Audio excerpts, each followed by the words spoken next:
Ciao Bellezza! I just got done showing you how to do the pesto. And what I want to do today is just a classic bruschetta. Okay, it's not bruschetta, bruschetta. And I know you know the difference. All we need for that is some cherry tomatoes that I got from the garden that I cut up.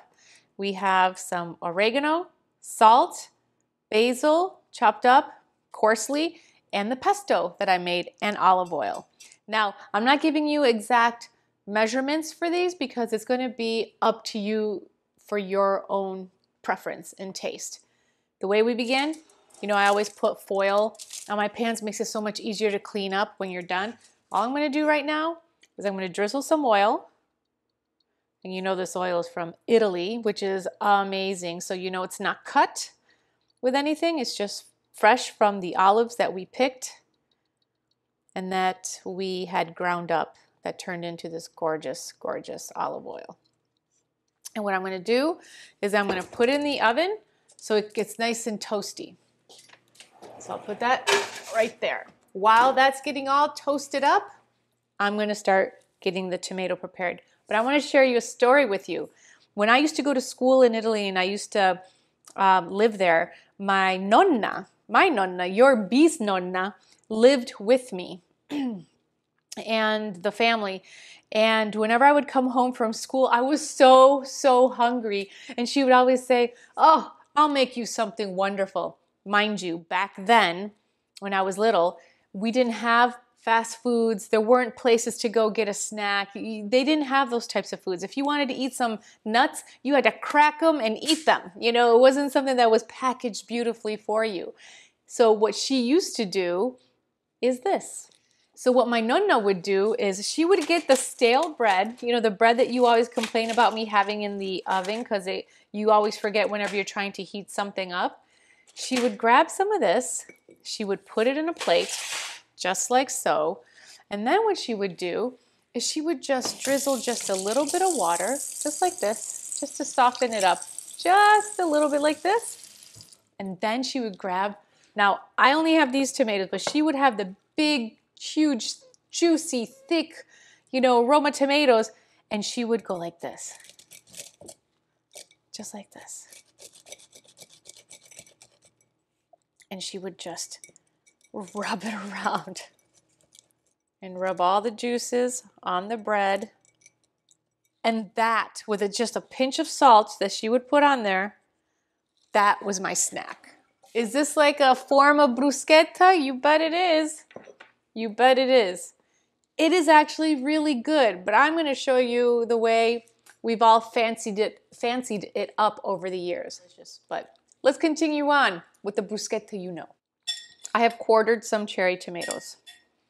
Now, tomatoes from a garden that you have are always going to be superior to anything you will buy in a store. So if you have the opportunity to grow your own, I suggest you do so. All we're going to do is put some salt. Again, I can't tell you how much. It's going to be personal preference. And this is really, I think, the understated ingredient, which is the oregano. So delicious. Put some of that. Stir that around a little. Taste one to see. It needs more salt. So let's put some more. Let's do that. And now I'm going to put the basil leaves. Now what's nice is that it's great to leave everything in the juices here just as it is. It'll make it taste so perfect. I'm just going to taste another one to see if I have enough. Perfect. To be quite honest, just a little bit more. I know you're probably saying, why do you need that much salt? It will enhance the flavor. Here we go. So that is ready. We have our pesto from before. That is ready. And here we have some bruschetta. Now, bruschetta probably dates back in the Roman times. All it means, bruschetta, is that it's toasted bread, drenched in olive oil. Whether you do it before or after you toast it, totally up to you.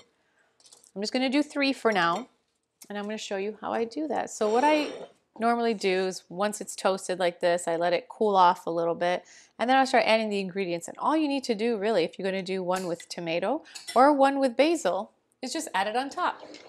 Now, if I were to do one in pesto sauce, and that's what I meant, not basil, pesto, is I would just pour it on, spread it over, put a little more, and just go like this. And I would actually add a little bit of tomato on it. Okay, just like so. Just like that. The traditional just works like this. Just put this on. It's so good. It smells wonderful. And you also put the juices, right? Because see, some juice will collect in the bowl. So put those juices in. It'd be wonderful to soak up all of that flavor. Then to finish it off, I would drizzle some olive oil and sprinkle my final oregano. There you go. You have your bruschetta. So I hope you enjoy this. Buon appetito, Bella. It's a great snack. Enjoy. Buon appetito. Ciao, Bella.